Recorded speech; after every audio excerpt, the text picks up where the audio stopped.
Сегодня ночью в городе произошло страшное событие. Кара, Бул жакта териштире турган көп нерселер бар.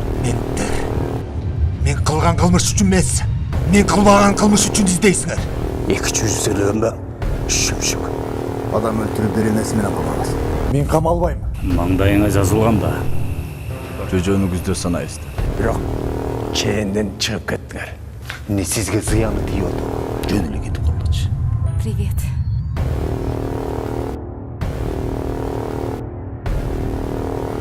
Кайдан кирдиң? Атсам, жеке катмак. Таштамын төнүгү.